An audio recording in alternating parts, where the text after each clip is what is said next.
Official notice मेरी उम्मीद में या मेरी समझ में, या अगर पास्ट पूरा रिकॉर्ड देखें सीटेट का, तो अगले 15-20 दिन में हमको नोटिफिकेशन देखने को मिलना चाहिए। इसको जो लोग फेल हुए हैं उनके लिए स्पेशली ये हेल्पफुल रहेगा। इस पे थोड़ी सी चर्चा करना जरूरी है।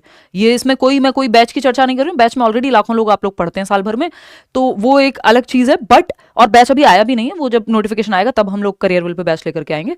तो बैच की यहाँ पे कोई बातचीत नहीं है, बातचीत है कि आप किन चीजों का अभी ध्यान रखें, अभी से क्या करना शुरू कर दें कि ये फेलियर का रेट इतना ज्यादा ना हो। इसे देख के चिंता होती है। एक ऐसा एग्जाम जिसमें कोई नेगेटिव मार्किंग नहीं है, जिसमें कोई कट ऑफ का हिसाब किताब नहीं है, जस्ट आपको 60% और 55% नंबर लेकर के आने होते हैं क्वालिफाई करने के लिए।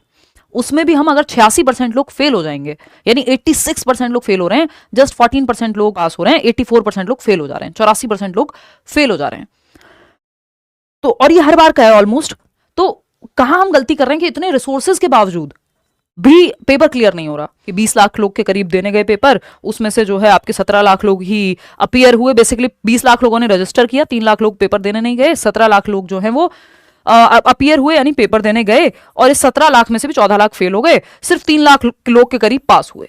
ओनली 3 लाख, मतलब 1000 रुपए फीस आप देते हैं, अच्छा खासा महंगा फॉर्म है, और उसके बावजूद भी अगर हम देखें 17 लाख लोग जाते हैं, 14 लाख लोग फेल हो जाते हैं। तो मतलब हम कहीं ना कहीं गड़बड़ कर रहे हैं। फॉर्म जितनी तेजी से हम भर देते हैं, उतने अच्छे से अगर हम तैयारी कर लें, और फ्री रिसोर्सेज भी मैंने भी नोट्स दिए हुए हैं, अगर इंसान ढंग से उनको भी पढ़ के चला जाए तो मुझे नहीं लगता कि वो फेल हो जाएगा, है ना। पेपर 1 वाले अगेन आपकी जो ईवीएस की एनसीईआरटी और जो सीडीपी की मैराथन वगैरह भी यूट्यूब पे हैं, इतने वो भी देखना शुरू कर लो। ठीक, ऐसा नहीं है कि पेपर की तैयारी तब नहीं होती जब एग्जाम आता है, बट बात यह है कि इतने हम फेल क्यों हो रहे हैं। अगर हम इतनी तैयारी कर रहे हैं इतने ही मन से, तो कहीं ना कहीं तो हम अपने साथ ही चीटिंग कर रहे हैं कि हम ठीक से नहीं पढ़ रहे, है ना।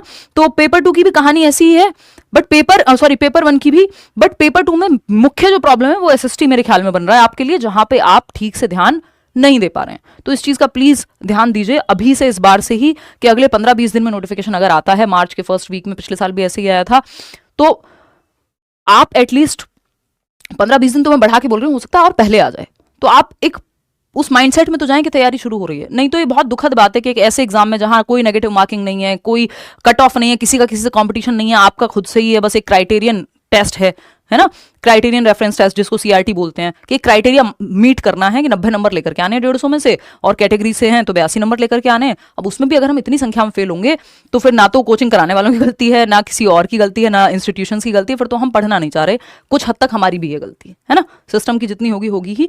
तो मुख्य बात यह है कि एक तो एसएसटी पढ़ना शुरू कर दीजिए, एनसीईआरटी 6th 7th 8th की एनसीईआरटी फ्री भी मिल जाएगी आपको एनसीईआरटी की वेबसाइट पे। यूट्यूब से जो यूपीएससी वगैरह की तैयारी करते हैं जो लोग, उन चैनल से देख लीजिए अगर खुद से नहीं हो रहा है तो, क्योंकि एनसीईआरटी तो सेम ही है, 6th 7th 8th की, वही हिस्ट्री है, वही पॉलिटी है, वही ज्योग्राफी है आपकी, तो वो 6th 7th 8th के लेवल पे पढ़ना, बस 6th 7th 8th पेपर 2 के लिए।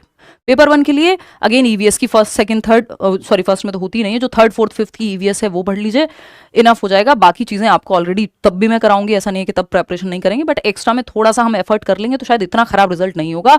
इतने आप अपने पैसे लगाते हैं उसको फॉर्म को भरने में, तो एक बार में क्लियर करके खत्म करिए, है ना। चलिए, टेक केयर, मिलते हैं, धन्यवाद।